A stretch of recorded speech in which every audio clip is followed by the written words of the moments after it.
الحمد لله وكفى وسلام على عباده الذين اصطفى خصوصا على سيد الرسل وخاتم الأنبياء وعلى آله المجتبى وأصحابه الأتقياء. أما بعد فإن خير الحديث كتاب الله وخير الهدي هدي محمد صلى الله عليه وسلم وشر الأمور محدثاتها وكل محدثة بدعة وكل بدعة ضلالة وكل ضلالة في النار.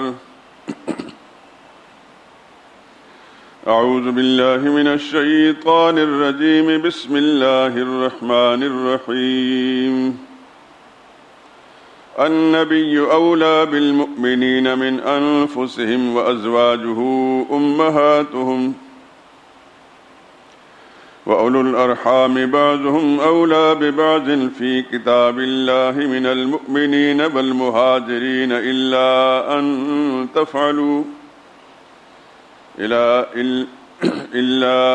تفعلوا إلى أوليائكم معروفا كان ذلك في الكتاب مسطورا.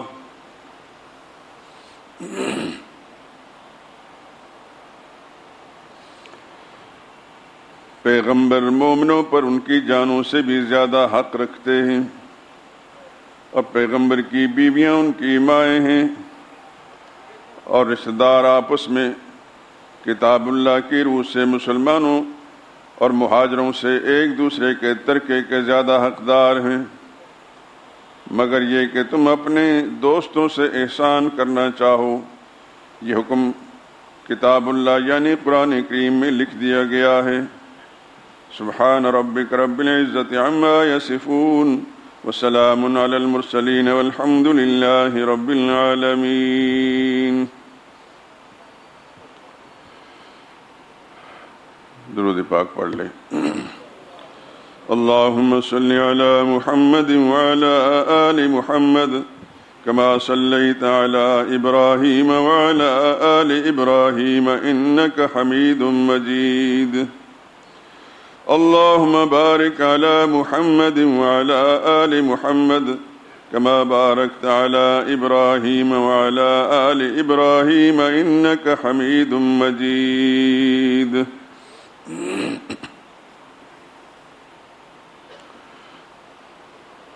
بزرگان محترم، برادران عزیز، قرآن حکیم کی آیہ کریمہ پچھلے چند ہفتوں سے مسلسل جمعے کے بیان سے پہلے تلاوت کی جا رہی ہے، اور اس کی غرض و غایت آپ معلوم کر چکے ہیں. مسلمان کا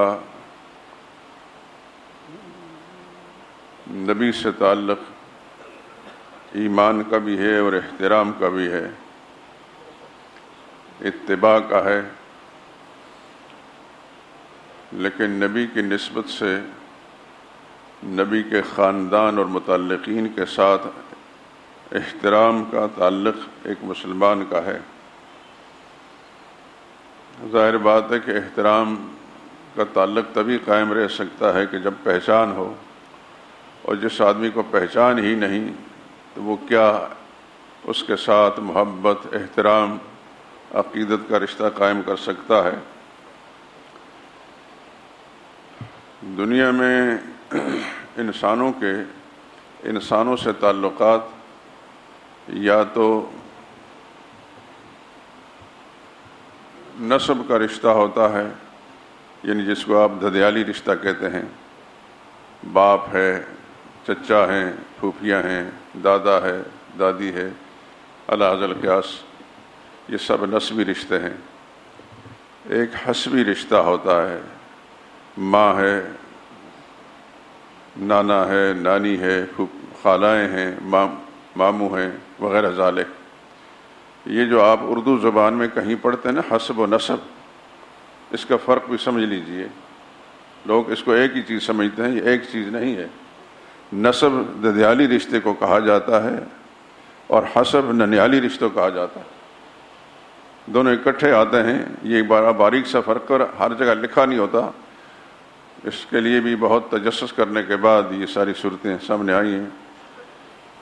تو انسانی تعلقات جو دنیا میں انسانوں کے ساتھ ہوتے ہیں، یا حسب کے اور نسب کے ہوتے ہیں، دوستی کے ہوتے ہیں، یا عقیدت کے ہوتے ہیں۔ مثلا استاد ہے، پیر ہے، اس کے ساتھ ایک تعلق رہتا ہے انسان کا، لیکن عقیدت کا تعلق ہے۔ ضروری نہیں ہوتا کہ اس کے ساتھ حسب اور نسب کا رشتہ بھی ہو، لیکن اگر استاد ہے تو اس کے ساتھ محبت اور عقیدت لازمی ہے، مرشد ہے تو اس کے ساتھ عقیدت و محبت کا رشتہ لازمی ہے۔ یوں تو خیر تمام انسانی برادری جو ہے اس کے ساتھ احترام لازمی ہے،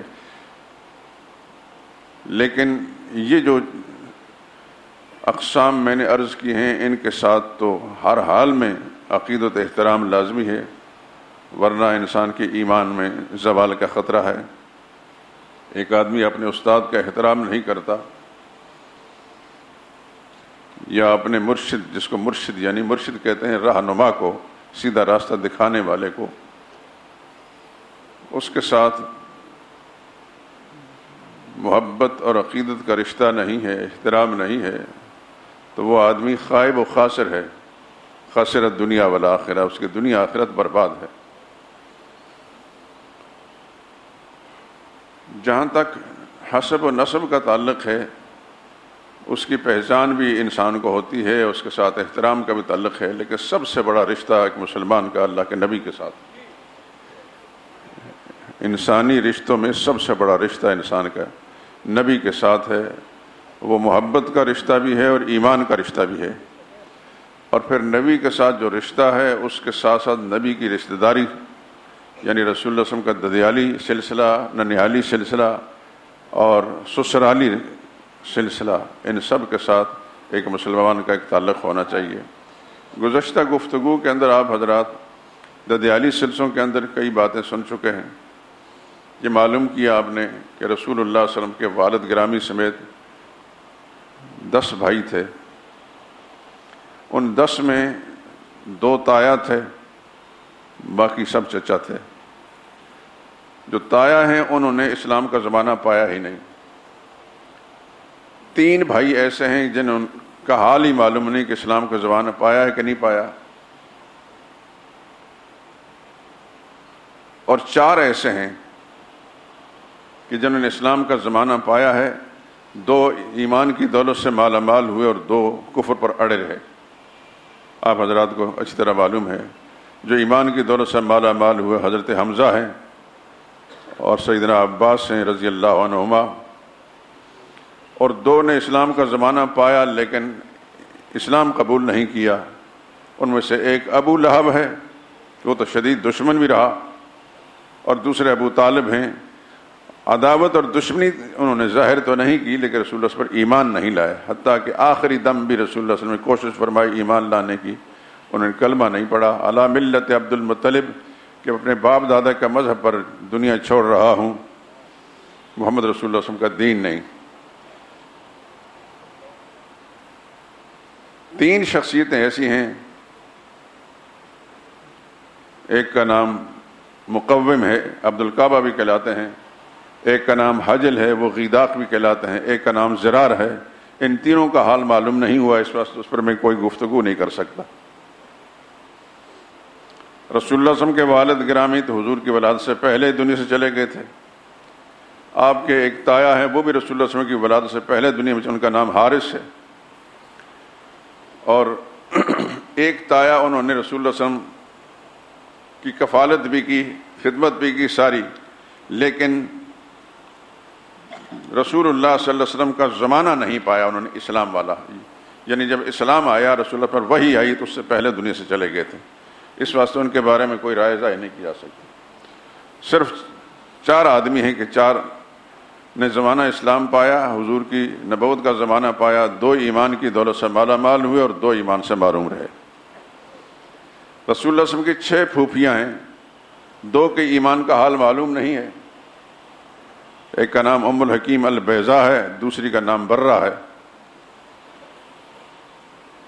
اس کے بعد ان دونوں کے بارے میں کسی نے نہیں لکھا کہ ایمان کی نعمت سے سرفراز ہوئیں۔ 4 پھوپھیاں ایسی ہیں کہ جن کو اللہ تعالیٰ نے ایمان کی دولت سے مالا مال کیا۔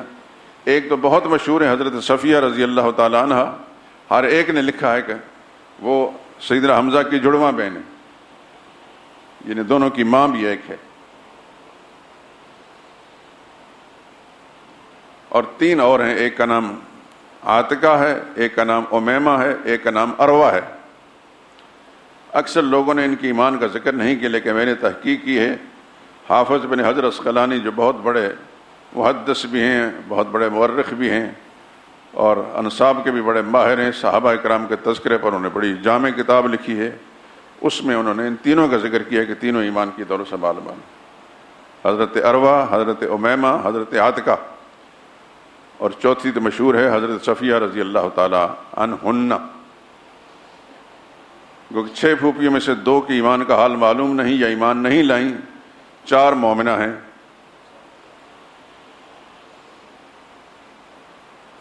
یہ تو آپ کے ددیالی سلسلے کا آپ نے حال معلوم کر لیا۔ ان چچاؤں میں سے جن کا میں نے ابھی ذکر کیا اور اس سے پہلے بھی آپ سن چکے ہیں، ان کے بچے اور بچیاں ایک بڑی تعداد میں وہ ایمان کی دولت سے مالا مال ہوئے۔ مثلا جو حضور صلی اللہ علیہ وسلم کے بڑے تایا ہیں جناب حارث، وہ حضور کی ولادت سے پہلے ہی فوت ہو گئے تھے، بلکہ اپنے والد کی زندگی میں فوت ہو گئے تھے، جناب عبد المطلب۔ ان کے 6 بیٹے مسلمان ہوئے، 6 بیٹے، اسلم بن حارث، نوفل بن حارث، سعید بن حارث، عبداللہ بن حارث، ربیعہ بن حارث اور ابو سفیان مغیرہ بن حارث۔ 3 بیٹیوں کو اللہ نے ایمان کی دولت سے مالا مال کیا، اروہ بنت حارث، ہند بنت حارث اور جویریہ بنت حارث۔ رسول اللہ صلی اللہ علیہ وسلم کے دوسرے تایا جناب زبیر، جنہوں نے حضور کی کفالت بھی کی، اور آپ سن چکے پچھلے جمعے اور اس سے پچھلے جمعے میں کہ وہ اس قدر رسول اللہ صلی اللہ علیہ وسلم کے ساتھ محبت کرتے تھے، آپ کی پرورش کرتے تھے کہ ہاتھوں میں اٹھا کر جلایا کرتے تھے اور لوریاں پڑھتے تھے۔ ان کی لوریوں کا تذکرہ بھی کتابوں کے اندر موجود ہے۔ یہ محمد ہیں، میرے بھائی عبداللہ کی نشانی ہیں، خدا کرے کہ یہ بہت بہترین زندگی سے جئیں اور دنیا میں کبھی ان کو کوئی مشکل نہ آئے، یہ کبھی کسی کے محتاج نہ ہوں، حتیٰ کہ چچاؤں کے محتاج بھی نہ ہوں، اور دنیا بھر کی دولت سے مالا مال ہوں اور بڑھاپے کی منزل تک پہنچیں اور کبھی کوئی تکلیف نہ پہنچے۔ ان کی لوریوں کا یہ خلاصہ ہے جو میں آپ کے سامنے ذکر کر رہا ہوں۔ ان کے ایک بیٹے عبداللہ بن زبیر، ان کے ایمان کا ذکر مورخین نے بڑے واضح الفاظ میں کیا ہے،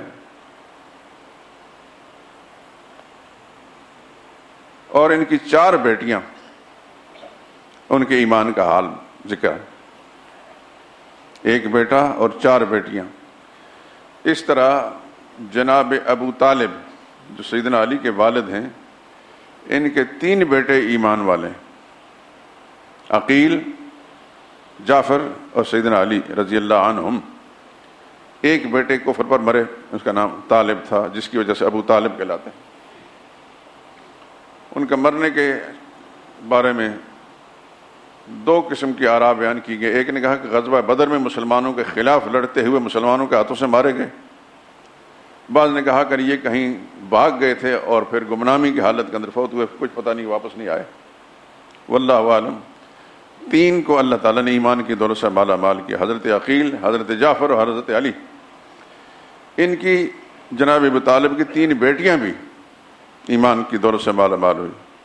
ایک کا نام ام ہانی ہے، اصل نام ہند تھا، ایک کا نام جمانہ ہے، اور ایک کا نام ریتا ہے، را یا طہ۔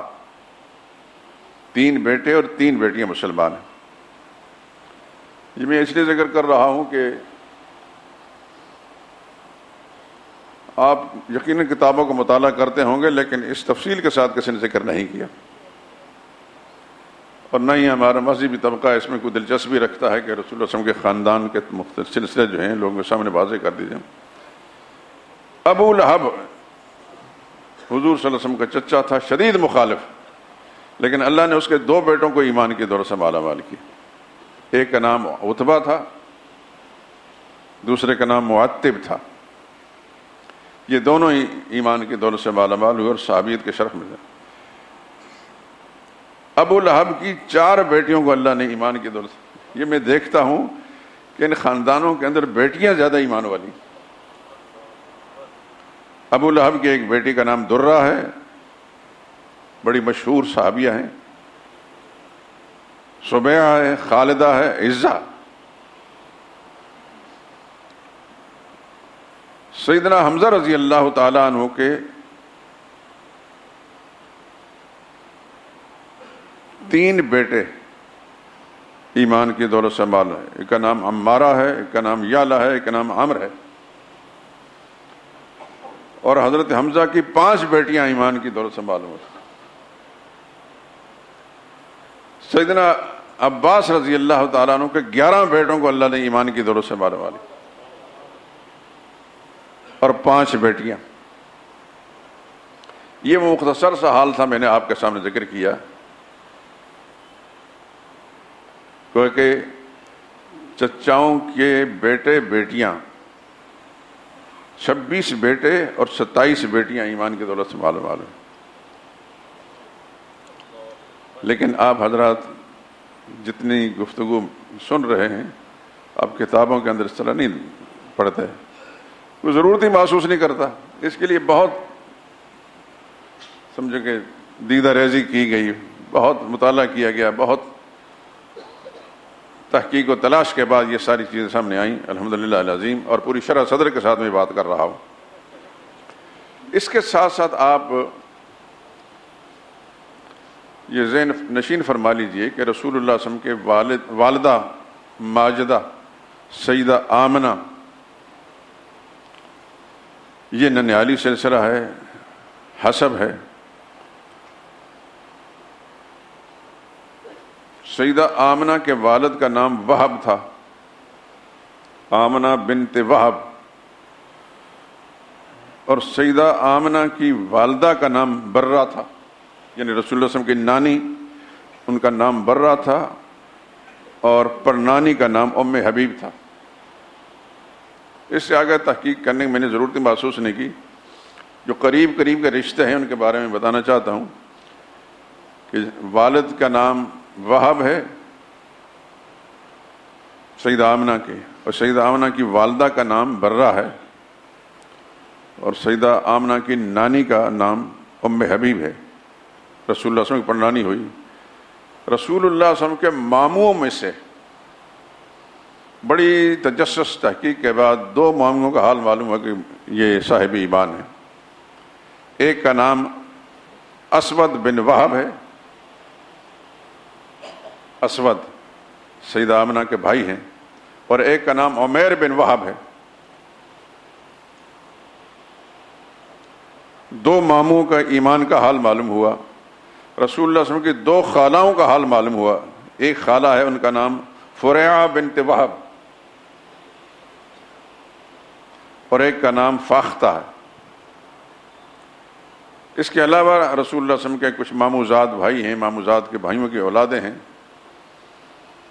ان میں صاحب ایمان بھی ہیں اور کفر پر پکے بھی ہیں. حضور کے ایک ماموں تھے عبد یغوث، بڑے شدید مخالف تھے. اور عبد یغوث کا ایک بیٹا تھا اسود بن عبد یغوث، وہ بھی شدید مخالفین میں سے تھا. اسود کے بیٹوں کو اللہ پاک نے ایمان کی دولت سے مالا مال کیا. اور اسی اسود کی ایک بیٹی تھی، اس کا نام خالدہ تھا، بڑی پکی صاحب ایمان اور مہاجرہ تھی، ہجرت بھی کی اس نے. قرآن کریم میں آتا ہے نا یخرج الحی من المیت ویخرج المیت من الحی. اللہ تعالیٰ مردے سے زندے کو نکالتا ہے اور زندے سے مردے کو نکالتا ہے. تو بڑے بڑے کافروں کی اولادیں جو ہیں وہ مردے تھے. قانون شرعی کے مطابق اللہ نے ان کی ایمان کی دولت سے مالا مال کیا. مثلا حضرت خالد بن ولید کا تذکرہ آپ سنتے ہیں، اسلام کے بڑے زبردست جرنیل، کسی جنگ میں انہوں نے شکست نہیں کھائی. وفات کے وقت فرمایا کرتے تھے کہ میرے جسم پر اتنے بال نہیں ہیں جتنے مجھے زخم لگی ہیں. بارہا میں نے چاہا کہ شہادت کی موت مل جائے، نہیں ملی، آج تبھی موت مر رہا ہوں، لیکن بہرحال جہاد کا ایک اجر ہے، وہ تو اپنی جگہ ہے ہی۔ تو ولید بن مغیرہ ان کا والد بڑا پکا کافر تھا، بیٹا اسلام کا عظیم جرنیل ہے، اور انہی حضرت خالد کے ایک بھائی جو ان کے ایمان کا سبب بنے، ان کا نام بھی ولید ہے، ولید بن ولید، باپ کا نام بھی ولید ہے، بیٹے کا نام بھی ولید ہے، اور حضرت خالد سے بڑے ہیں، وہ قدیم الاسلام ہیں، اور ان کی ترغیب سے حضرت خالد ایمان لائے اور اسلام کا زبردست شاہ سوار اور جرنیل بنے۔ تو یہ ہے قرآن کریم کے اس فیصلے کے مطابق یخرج الحی من المیت، مردے سے خدا زندے کو نکالتا ہے۔ ابو جہل کا حال معلوم دیکھیں، ابو جہل کے دو بیٹے بڑے پکے مسلمان، ابو جہل پکا کافر، ابو جہل کی بہو مسلمان، ابو جہل کا بیٹا مسلمان۔ یہ اللہ کی تقسیم ہے، میرے رب جو چاہے کرتا ہے۔ اب محمد مصطفیٰ صلی اللہ علیہ وسلم سے بڑا آدم کی اولاد میں نہ کوئی تھا اور نہ قیامت تک ہوگا، ہمارا ایمان ہے اس بات پر۔ لیکن رسول اللہ صلی اللہ علیہ وسلم کا سگا چچا ابو لہب شدید دشمن ہے اسلام کا، ابو جہل سے بھی بڑا دشمن ہے۔ ابو جہل کا نام لے کر اللہ نے قرآن میں سورت نازل نہیں فرمائی، اس کے نام پر اللہ نے سورت نازل فرمائی، تبت یدا ابی لہب۔ معلوم ہوتا ہے کہ اللہ کے نزدیک یہ زیادہ ناپسندیدہ تھا، اور قیامت تک کے لیے ہر مسلمان اس کے لیے مذمت کر کے قرآن کی آیتیں پڑھے گا۔ لیکن اس کے دو بیٹوں کو اللہ نے ایمان کی دولت سے مالا مال کیا، اور کئی ایک بیٹیاں بھی۔ یہ اللہ کی تقسیم ہے، میرا رب جو چاہتا ہے کرتا ہے۔ ابراہیم علیہ الصلوۃ والسلام کا ذکر آپ قرآن کریم کے اندر پڑھتے ہیں، عظیم پیغمبر محمد رسول اللہ کے بعد صلی اللہ علیہ وسلم ابراہیم علیہ السلام کا بڑا مقام ہے،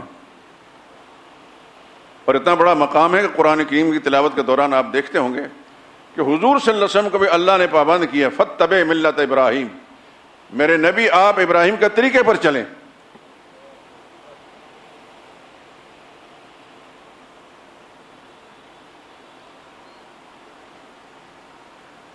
ابراہیم علیہ السلام کو اللہ نے چند باتوں میں آزمایا، اس سے پہلے بھی آپ سن چکے ہیں، اذ ابتلی ابراہیم ربہ بکلمات فاتمہن، آزمایا اللہ تعالیٰ نے ابراہیم علیہ السلام کو چند باتوں میں، اور وہ پہلے نمبر پر آئے ہر امتحان کے اندر۔ تو اللہ نے پھر رزلٹ کیا دیا، قال انی جاعلک للناس اماما، اللہ نے فرمایا اے ابراہیم میں پوری انسانیت کا امام آپ کو بنانے لگا ہوں، یعنی پوری دنیا کے لوگ آپ کی عظمت کے قائل رہیں گے۔ آج اس وقت دیکھیں، آپ مسلمان ہیں، اللہ کے فضل سے ابراہیم علیہ السلام کی عظمت کے قائل ہیں، ان پر ایمان رکھتے ہیں۔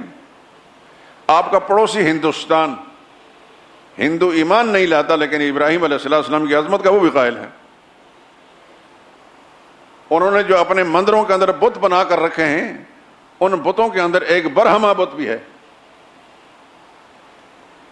یہ حضرت ابراہیم کا بت ہے۔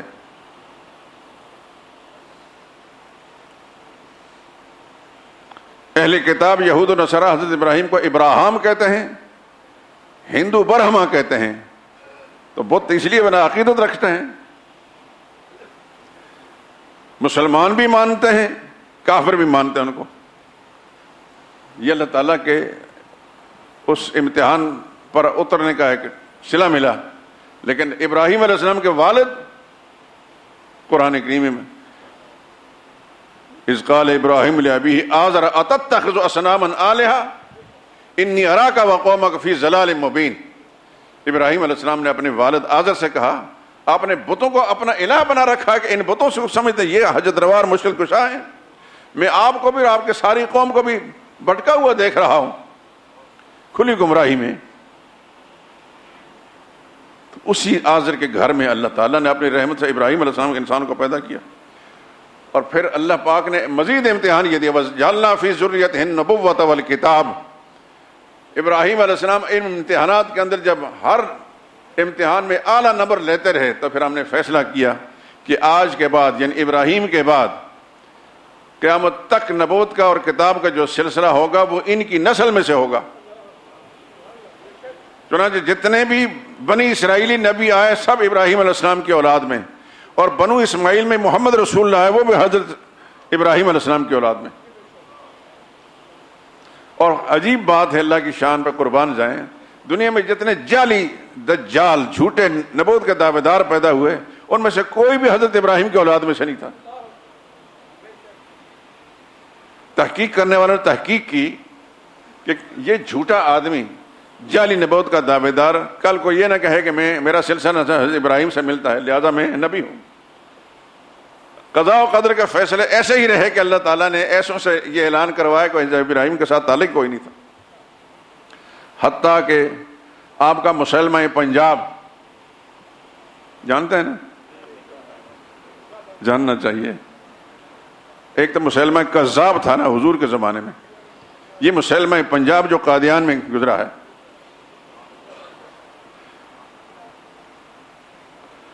جس کی امت کے لیے حکومت پاکستان راہداری کے دروازے کھول رہی ہے، آگے آگے دیکھیے ہوتا ہے کیا۔ نام تو سکھوں کا رکھا گیا ہے لیکن یہ سہولتیں ساری قادیانوں کو دی جا رہی، اس لیے کہ بالکل اس کے متصل سامنے قادیان ہے۔ اور آپ نے دیکھ لیا ہوگا فیس بک پر کہ ڈھیروں قادیانی اور سکھ اکٹھے بیٹھے ہوئے ہیں، اور ہمارے پاکستان کے زعماء بھی، آپ کے پاس فیس بک پر سب کچھ آیا ہوگا۔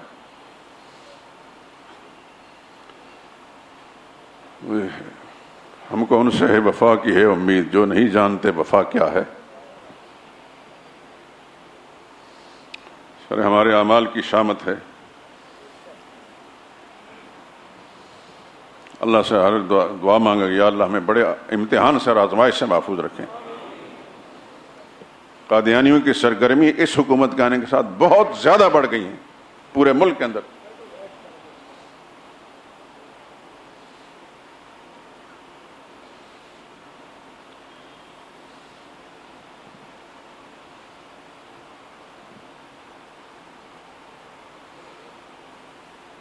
اور ان کو یقین دہانی کرائی گئی ہے۔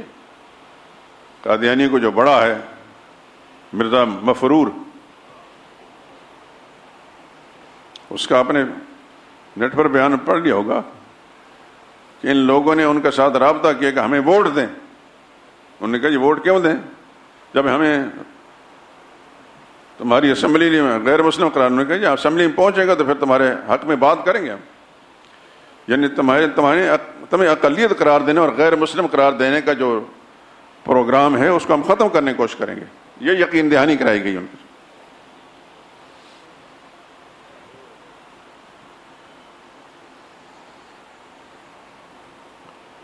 بہرحال مسلمہ کذاب کی بات کر رہا تھا، مسلمہ پنجاب کی، اس کا سلسلہ نسب بھی حضرت ابراہیم علیہ السلام کے ساتھ نہیں ملتا۔ جھوٹے تو جھوٹے ہی ہوتے ہیں۔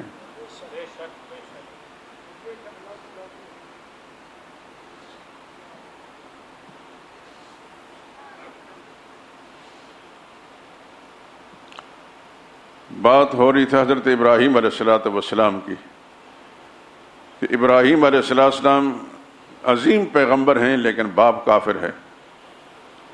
اس کے برعکس نوح علیہ السلام عظیم پیغمبر ہیں لیکن بیٹا کافر ہے۔ یہ سب اللہ کی تقسیم، یخرج الحی من المیت ویخرج المیت من الحی، مردے سے زندے کو اور زندے سے مردے نکالتا ہے۔ میں اور آپ جو کلمہ پڑھتے ہیں مانتے ہیں، ہمیشہ دعا کریں یا اللہ اس پر ہمیں صدق کے دل سے قائم رکھنا۔ یہ ہمارا کوئی کمال نہیں، میرے رب کی مہربانی ہے، وہ جب چاہے اپنی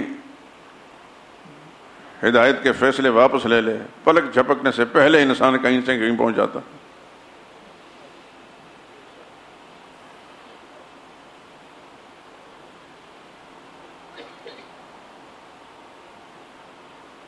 تو نبی کریم صلی اللہ علیہ وسلم کے ساتھ ایک مسلمان کا صرف ایمانی رشتہ ہی نہیں، عقیدت اور احترام کا رشتہ بھی ہے، اور اس کے اندر رسول اللہ صلی اللہ علیہ وسلم کے خاندان، چاہے وہ نسبی ہو، وہ حسب کا ہو یعنی ننیالی سلسلہ ہو، یا سسرالی ہو، ان سب کے ساتھ ایک مسلمان کا تعلق جو ہے احترام کا لازمی ہے، اور پہچان کے ساتھ ہی احترام ہوگا۔ نبی کریم صلی اللہ علیہ وسلم کی 13 ازواج مطہرات ہیں۔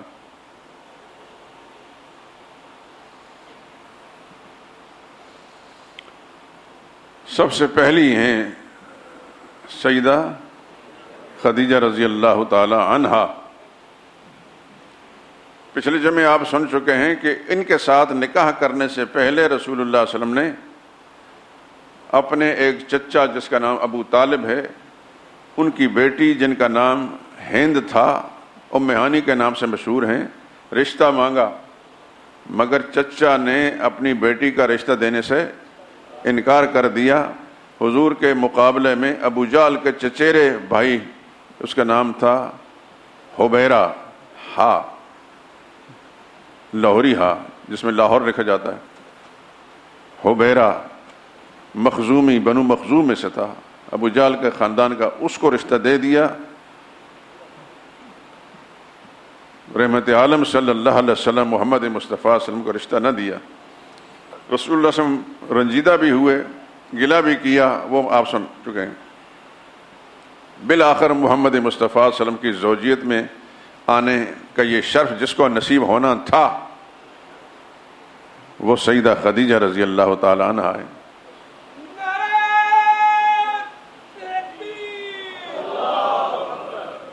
یہ بات سن لیجئے کہ حضور کی زوجیت میں آنے سے پہلے سیدہ خدیجہ کے 2 نکاح ہو چکے تھے، اور دونوں سے اولادیں بھی تھیں، اور آپ کے ساتھ جب نکاح کیا تو وہ اولادیں ساتھ آئی ہیں۔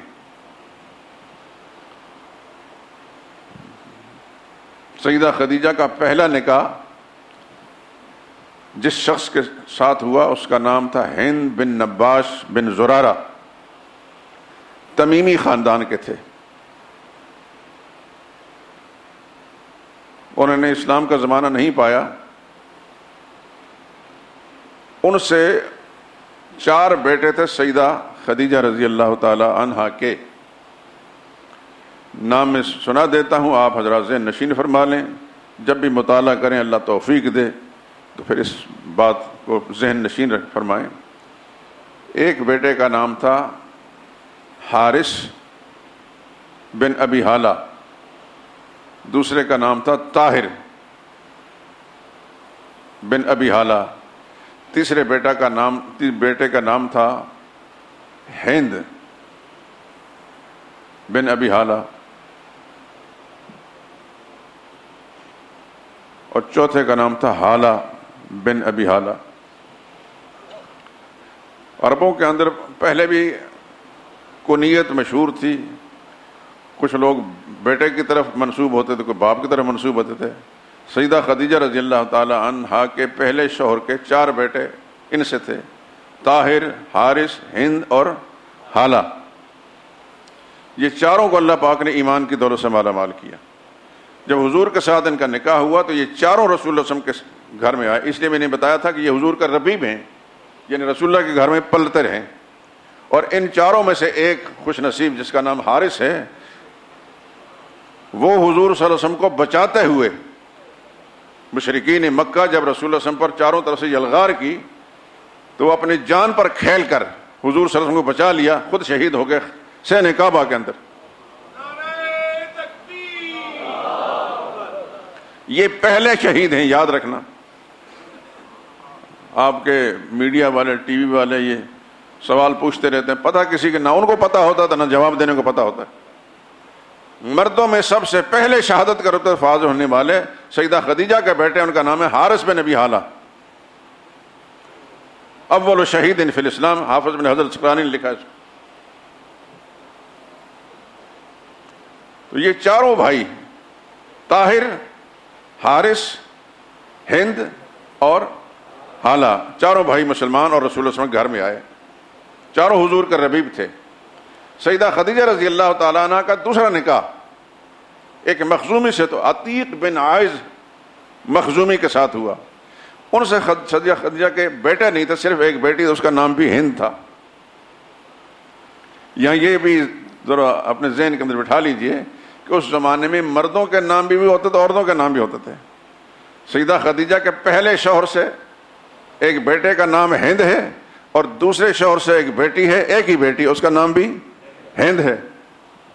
اور ابھی آپ سن چکے ہیں ام ہانی کا نام بھی ہند تھا۔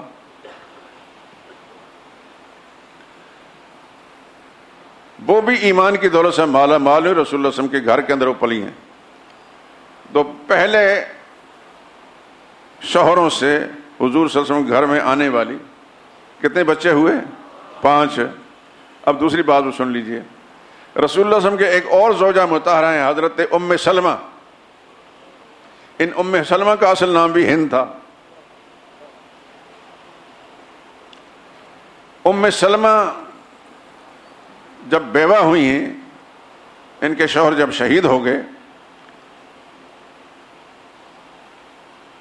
تو رسول اللہ صلی اللہ علیہ وسلم کی زوجیت میں یہ آئیں، حضور نے ان کے ساتھ نکاح کیا۔ تو پہلے شوہر سے 5 بچے تھے ان کے۔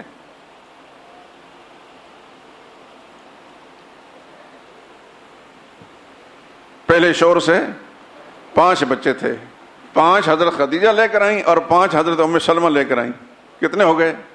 10۔ اور خود رسول اللہ صلی اللہ علیہ وسلم کے اپنے بچے کتنے تھے؟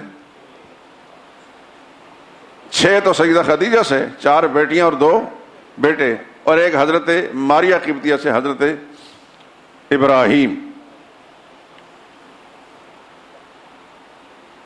گو کہ حضرت خدیجہ رضی اللہ تعالی عنہ اور حضرت ماریہ سے جو بچے پیدا ہوئے وہ بڑے نہیں ہوئے۔ حضرت خدیجہ کی اولاد میں صرف بیٹیاں ہی جوان ہوئیں۔ بیٹیوں کے نام یاد ہوں گے آپ کو، سیدہ زینب، سیدہ رقیہ، سیدہ ام کلثوم اور سیدہ فاطمہ رضی اللہ تعالی عنہن۔ تو گویا حضور صلی اللہ علیہ وسلم کے گھر میں پرورش پانے والے بچے اپنی نسبی اولاد کے علاوہ دیگر ازواج مطہرات کے ساتھ جو آئے ہیں پہلے شوہروں سے، وہ 10 بچے تھے۔ رسول اللہ صلی اللہ علیہ وسلم نے پرورش کر کے امت کو یہ سبق دے دیا کہ اس طرح کی شکلوں کے اندر ان بچوں کی پرورش کریں۔ انہی بچوں میں سے حضور صلی اللہ علیہ وسلم کے ساتھ بیٹھ کر کھانا کھانے والے غالباً طاہر ہیں۔ تو جس برتن میں رسول اللہ صلی اللہ علیہ وسلم کھانا تناول فرما رہے تھے، بچہ نہ سمجھ ہوتا ہے، وہ ہر جگہ ہاتھ مارتا رہتا ہے برتن میں۔ تو رسول اللہ صلی اللہ علیہ وسلم نے فرمایا کل بھیا سم اللہ، بسم اللہ پڑھ کر کھانا کھاؤ۔ ہمیں تعلیم کیا ہے حضور کی؟ بسم اللہ الرحمن الرحیم۔ کیا ہے؟ بسم اللہ الرحمن الرحیم، یا صرف بسم اللہ۔ یہ علی برکت اللہ کسی حدیث میں نہیں ہے۔ بسم اللہ الرحمن الرحیم یا بسم اللہ۔ تو حضور نے فرمایا سم اللہ، بسم اللہ پڑھ کر کھانا کھاؤ۔ یہ پوری امت کے لیے قیامت تک کے لیے ایک سبق ہے۔ کل بیمینک، سیدھے ہاتھ سے کھانا کھاؤ۔ کھانا کھانے میں حضور کی یہ تعلیم ہے کہ بسم اللہ پڑھ کر کھانا ہے، سیدھے ہاتھ سے کھانا کھانا ہے۔ وَكُلْ مِمَّا يَلِيكَ، اور اپنے سامنے سے کھانا کھانا، دائیں بائیں ہاتھ نہیں پھیرنا۔ اگر اکٹھے آج بھی ہم کسی جگہ اکٹھے بیٹھ کر کھانا کھائیں، اور یاد رکھیے یہ فرنگی کلچر جب ہم پر غالب آیا ہے تو ہم نے ایک ایک پلیٹ لے کر الگ الگ کھانا شروع کر دیا، بے برکتیاں بھی ساتھ رہتی ہیں۔ کثرت الیادی برکتن، ایک برتن کے اندر بہت سارے ہاتھ جائیں اس میں برکت ہوتی ہے۔ سچی بات یہ ہے، ہم جب یہاں پنجاب میں آئے ہیں تو ہمیں پتہ چلا کہ اکیلے اکیلے بھی کھانا کھایا جاتا ہے، ورنہ ہمارے گھروں کے اندر اکٹھے کھانا کھاتے تھے۔ ہم اپنے والد صاحب کے ساتھ رحمۃ اللہ تعالیٰ علیہ ایک بڑی پلیٹ ہوتی تھی، اب وہ پلیٹیں بھی بننا لوگوں نے جب استعمال ہی کوئی نہیں کرتا تو بنائے گا کون؟ اس کے اندر ہم 2-3 بھائی تھے، والد صاحب کے ساتھ کھانا کھاتے تھے۔ اور سچی بات یہ ہے، ایمانداری سے کہتا ہوں، وہ لذتیں ہم تلاش کرتے ہیں کہیں نہیں ملتی، خدا کی قسم، وہ ذائقے اور وہ لذتیں جس سادگی کے ساتھ وہ لذتیں ہوتی تھیں اب تلاش کرتے کہیں نہیں ملتی۔ سب کچھ ہے لیکن وہ لذت نہیں ہے۔ اپنے گھروں میں میری یہ گزارش ہے، آپ جو بڑے ہیں بزرگ ہیں اپنے گھروں میں اس بات کو رواج دیں گے تو انشاءاللہ العزیز چل پڑے گا، اور پھر آپ کے گھر کی اس حالت کو دیکھ کر آپ کا رشتہ دار ملے دار وہ بھی اس کی نقل کرے گا۔ اچھی بات کے اثرات ہوتے ہیں، اس کی برکات ہوتی ہیں۔ یہ الگ الگ برتنوں کے اندر ڈال کر کھانے والے جو مسئلہ ہے یہ صرف فرنگی کلچر ہے، یہ ہماری اسلامی تعلیم نہیں۔ تو حضور صلی اللہ علیہ وسلم نے اس بچے کو 3 باتیں فرمائیں، سم اللہ، بسم اللہ پڑھ کر کھانا کھاؤ، یہ میرے اور آپ کے لیے بھی ہے۔ دوسری، کل بیمینک، سیدھے ہاتھ سے کھانا کھاؤ، یہ ہم سب کے لیے ہے۔ کل مما یلیک، اپنے سامنے سے کھانا کھاؤ، چونکہ حضور کے ساتھ وہ کھانا کھا رہے تھے تو رسول اللہ صلی اللہ علیہ وسلم کو خوبصورت تعلیم دی، ادب دیا کہ مل کر جب کھانا کھانے ہیں تو پھر اس کا طریقہ کار یہ ہے۔ تو سیدہ خدیجہ رضی اللہ تعالیٰ عنہ رسول اللہ صلی اللہ علیہ وسلم کی پہلی زوجہ مطہرہ مقدسہ سلام اللہ علیہا،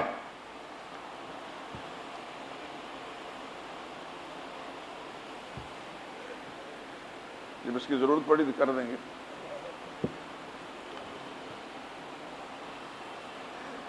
یہ میں نے جو آخری جملہ کہا سلام اللہ علیہا، اللہ کا سلام آیا ہے ان پر، کائنات کی خوش نصیب ترین خاتون۔ جبریل امین نازل ہوئے اور رسول اللہ صلی اللہ علیہ وسلم پر، اور سیدہ خدیجہ رضی اللہ تعالیٰ عنہ کھانا پکا کر رسول اللہ صلی اللہ علیہ وسلم کے لیے کھانا لا رہی تھی، دروازے میں کھڑی نہیں تھی۔ اتنے بڑے بڑے گھر تو ہوتے نہیں ہوئے، کھانا پکانے کی کوئی جگہ سائڈ پہ ہوگی، ایک ایک کمرہ تھا، ایک ایک حجرہ تھا۔ جبریل امین آئے،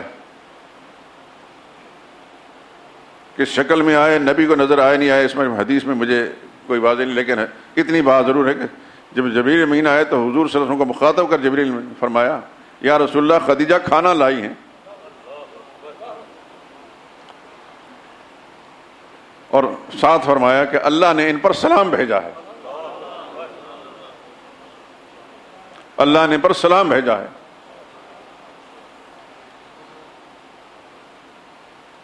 کتنی بڑی خوش نصیب خاتون تھی، خدا کی قسم۔ یہ زمین کے اندر ہی پیدا ہوئے تھے، زمینی مخلوق تھی، لیکن اللہ تعالیٰ نے ان کو کتنا بڑا مقام دیا تھا کہ خالق کائنات اس خاتون کو سلام بھیج رہے ہیں۔ اور یہ کسی ناول کو نہیں سنا رہا، بخاری میں روایت موجود ہے۔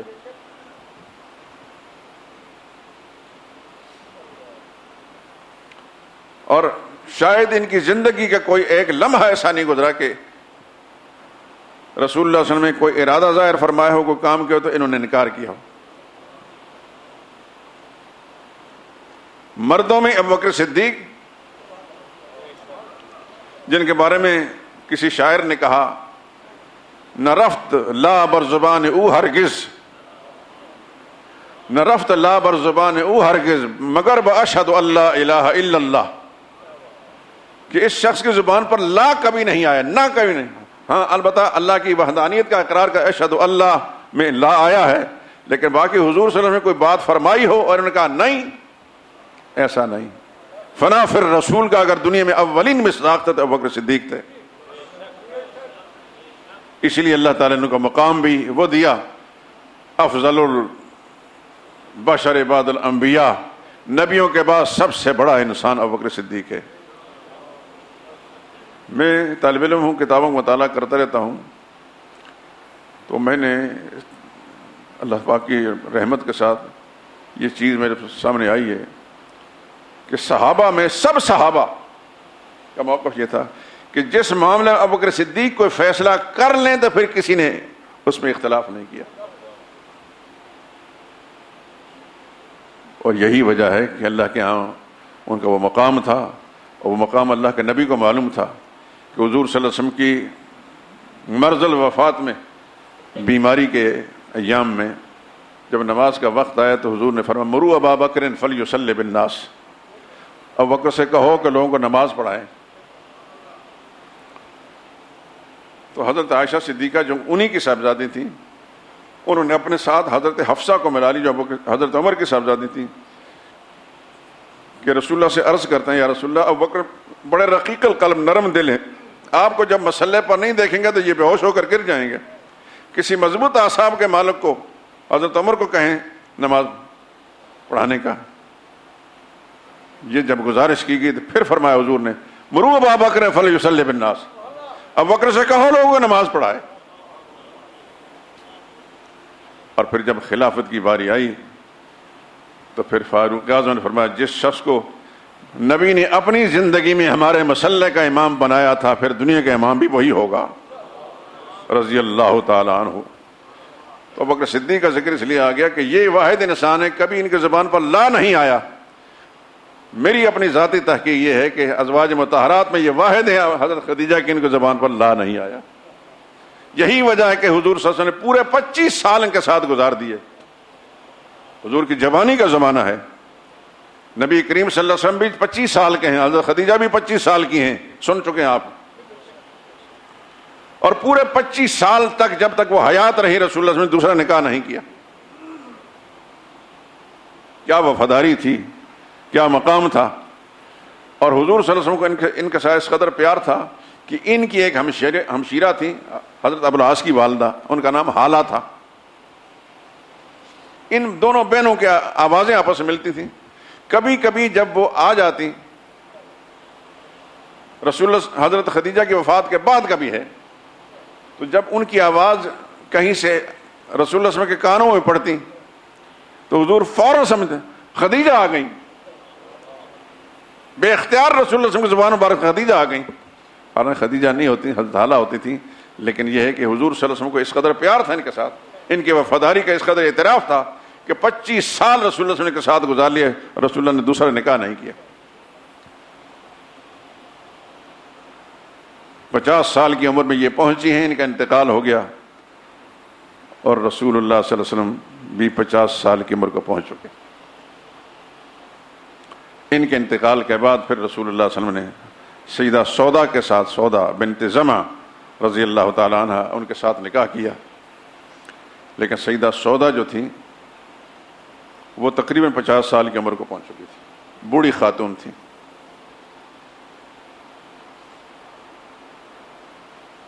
یہاں ایک چیز آپ اپنے ذہن میں بٹھا لینا، نبی کریم صلی اللہ علیہ وسلم نے بھرپور جوانی کے زمانے میں ایک بیوہ کے ساتھ نکاح کیا جو 2 مرتبہ بیوہ ہو چکی تھی، اور پورے 25 سال ان کے ساتھ گزارے۔ وہ 25 سال کے بعد فوت ہو گئی، اور یہ 25 اور 25 پورے 50 سال کی عمر کو پہنچ چکے ہیں، دوسرا کوئی نکاح نہیں کیا۔ اور اس کے بعد پھر ایک اور خاتون حضرت سودا کے ساتھ نکاح، وہ بھی تقریباً 50 سال کی تھی، اور ان سے کچھ ہی عرصہ کے بعد حضرت عائشہ صدیقہ رضی اللہ تعالی عنہ، یعنی حضرت عائشہ تیسرے نمبر پر آئی ہیں رسول اللہ کی زوجیت میں، ان کے ساتھ نکاح کیا۔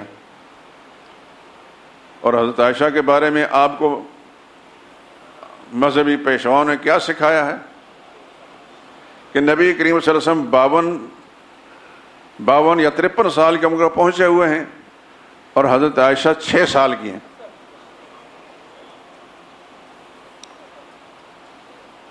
تو پھر آپ اپنے دشمن کو جب ہتھیار دیں گے کہ مجھ پر وار کریں، مجھے ماریں، میرے نبی پر حملہ کریں، تو پھر اس نے تو حملہ کرنا ہی ہے۔ آپ جم جائیں اس روایت پر کہ 6 سال کی تھی، 6 سال کی تھی، 6 سال کی تھی۔ میرے دوستو، یہ نبی کا فرمان نہیں، ایک راوی کا بیان ہے، وہ غلط بھی ہو سکتا ہے، حضور کا فرمان غلط نہیں ہو سکتا۔ اور اس 6 سال والی روایت کو اگر لیں تو کتنا نقصان ہوتا ہے، ابو بکر صدیق کا گھرانہ مجروح ہوتا ہے، بدنام ہوتا ہے، عائشہ صدیقہ رضی اللہ تعالیٰ عنہ بدنام ہوتی ہیں، خود محمد مصطفیٰ صلی اللہ علیہ وسلم بدنام ہوتا ہے۔ مغربی دنیا نے جو خاکن شائع کیے تھے انہی چیزوں کو لے کر تو کیے تھے۔ اور جو مولوی کہتا ہے کہ 6 سال کی تھی، اس سے میں پوچھتا ہوں 50 سال کے اپنے استاد اور پیر اس کو اپنے 6 سال کی بچی جو ہے اس کے ساتھ نکاح کر، میں دیکھتا ہوں کتنا تمہارا حوصلہ ہے۔ یاد رکھیے میں پوری جرأت کے ساتھ بات کر رہا ہوں، اندھیرے میں ہاتھ پاؤں نہیں مار رہا، پوری تحقیق کے بعد یہ 6 سال والی روایت غلط ہے۔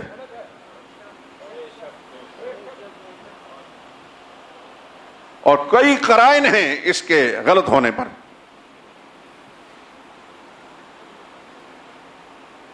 مثلا بخاری ہی کو دیکھ لیں، بخاری شریف کی بدل وحی شروع کی روایت کہ حضور پر وحی کیسے نازل ہوتی تھی، اس بدل وحی کی کیفیت کو حضرت خدیجہ بیان نہیں کرتے، عائشہ بیان کرتے۔ تو جب وحی نازل ہوئی تھی عائشہ صدیقہ رضی اللہ تعالیٰ تھی تو تبھی بیان کر رہی ہیں، اور 6 سال والی روایت کو لیں تو عائشہ ابھی پیدا بھی نہیں ہوئی۔ جو خاتون پیدا نہیں وہ کیسے بیان کرتی ہے اپنی آنکھوں دیکھا حال۔ ایک بات سیرت کی کتابیں، قدیم کتابیں، ابن ہشام کے اندر لکھا ہے کہ حضور پر شروع میں ایمان لانے والے لوگ، ان میں حضرت عائشہ کا نام بھی آتا ہے۔ تو شروع میں ایمان کب لائے؟ جب حضور نے نبوت کا اعلان فرمایا، یا کئی سال انتظار کر کے ایمان لائے؟ شروع میں ایمان لانے والے، شروع میں ایمان لانے والوں میں حضرت عائشہ کا نام بھی ہے۔ تو ایمان لانے کے لیے کم از کم کتنی عمر درکار ہے؟ 7-8 سال تو ہونا چاہیے۔ آپ کے گھر کی 5 سالہ بچی، 5 سالہ، اس کو ایمان یا غیر ایمان کی کوئی کچھ تمیز ہوتی ہے؟ کم از کم 7-8 سالہ بچہ ہو اس کو کچھ شعور ہوتا ہے۔ تیسرا قرینہ، ابن جریر طبری نے سیدنا صدیق اکبر رضی اللہ تعالیٰ عنہ کے زمانہ جاہلیت کے اولادوں تک تذکرہ کیا ہے کہ اسلام آنے سے پہلے ان کے گھر میں کتنے بچے تھے۔ اس میں جہاں حضرت اسماء ابوبکر صدیق کی بڑی بیٹی کا تذکرہ ہے، وہاں عائشہ کا تذکرہ بھی ہے۔ تو اسلام آنے سے پہلے اگر عائشہ دنیا میں موجود تھیں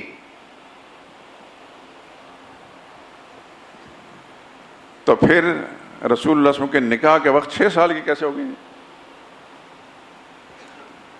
حضور سے نکاح کب ہوا عائشہ صدیقہ کا؟ حضرت خدیجہ کے انتقال کے بعد، حضرت سودا کے زوجیت میں آنے کے بعد، ہجرت سے 1 سال پہلے۔ گویا 12-13 سال نبوت کا زمانہ گزر گیا، عائشہ صدیقہ زوجیت میں نہیں آئیں، اور زوجیت میں آتی ہیں تو 6 سال کی آتی ہیں،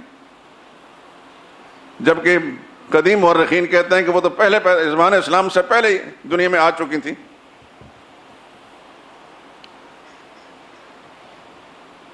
ایک اور آخری بات کہہ کے ختم کرتا ہوں۔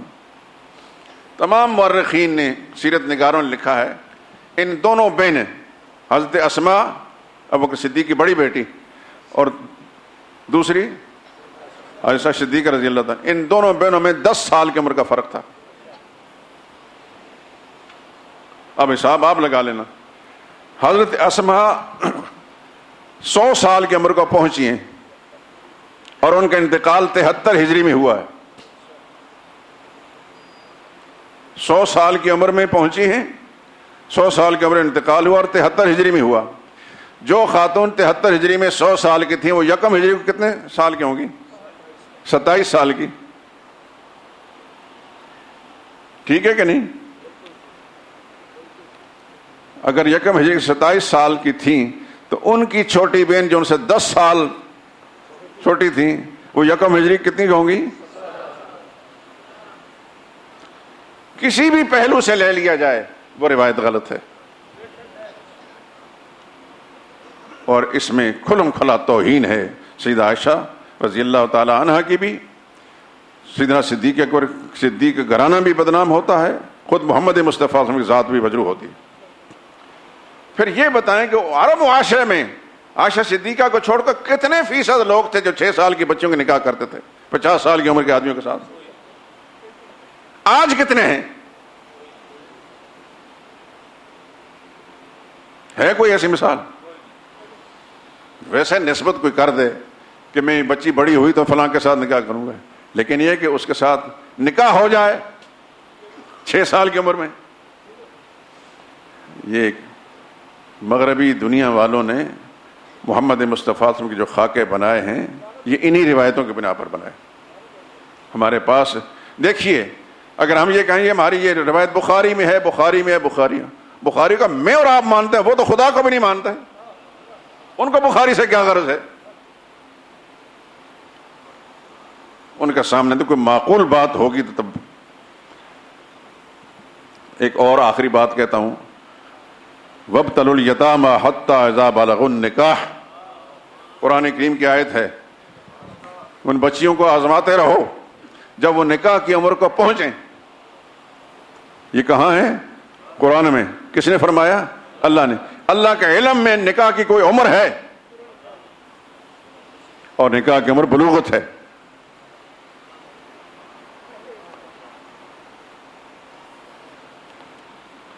چنانچہ ہمارے فقہا نے لکھا ہے کہ 15 سال کی عمر کو بچہ جب پہنچے تو بالغ شمار ہوتا ہے، 15 سال سے پہلے نہیں. اس پر اللہ کے احکام، نماز روزہ بھی اس پر فرض نہیں. کسی بھی پہلو سے لے لیں میرے دوستو، کوئی اس کو پسند کرے نہ کرے، میرے اللہ کی توفیق سے میں نے سچائی آپ کے سامنے ظاہر کر دی. میرے نزدیک اس دھرتی پر، اس کائنات میں، آدم کی اولاد میں محمد مصطفیٰ صلی اللہ علیہ وسلم سے بڑھ کر کوئی عزت و احترام کے قابل نہیں ہے. چاہے میرے ماں باپ ہو، میرا خاندان ہو، نبی کریم صلی اللہ علیہ وسلم کی عزت سب سے اونچی ہے. اور ہر وہ بات جو رسول اللہ صلی اللہ علیہ وسلم کے اور آپ کے ازواج مطہرات کے، رسول اللہ صلی اللہ علیہ وسلم کے اپنی عزت کا مجروح کرنے والی ہو، دنیا کی کسی کتاب میں بھی ہو، میں اس کو رد کر دوں گا. تعویلوں سے، سخن سازیوں سے بات نہیں بنے گی. نبی کریم صلی اللہ علیہ وسلم کی عزت سب عزتوں سے اوپر ہے. امام بخاری کی بات مجروح ہو جائے ہمیں قبول ہے، صدیق اکبر کی عزت مجروح ہو قبول نہیں ہے، رسول اللہ صلی اللہ علیہ وسلم کی ذات پر حرف آئے قبول نہیں ہے. بہرحال یہ آج کی گفتگو میں یہ تھوڑی سی باتیں تھیں کہ رسول اللہ صلی اللہ علیہ وسلم کا جو سسرالی خاندان ہے اس میں سب سے پہلے حضرت خدیجہ ہیں. مختصر سے حوالہ آپ نے سن لیے ان کے. اور پھر حضرت سودا ہیں، وہ بڑھاپے میں جتنی عمر تھی حضور صلی اللہ علیہ وسلم کی اتنی عمر ان کی بھی تھی، وہ بیوہ تھیں. اور تیسرے نمبر عائشہ صدیقہ رضی اللہ تعالیٰ عنہا ہی ہیں. کتابوں میں لکھا ہے کہ 1 ہجری سے پہلے ان کا نکاح ہوا اور 2 ہجری کو حضور کی زوجیت میں آئیں. تو اگر اس اصول کو سامنے رکھا جائے تو تقریباً 19 سال کی عمر کو. اصل میں بعض نے لکھا ہے کہ راوی نے 21 بیان کی اور 2.5 چھوڑ دی، 16 کو 6 بنا دیا اور 19 کو 9 بنا دیا. باقی باتیں انشاءاللہ پھر کریں گے. سبحانک اللہم و بحمدک اشہد ان لا الہ الا انت.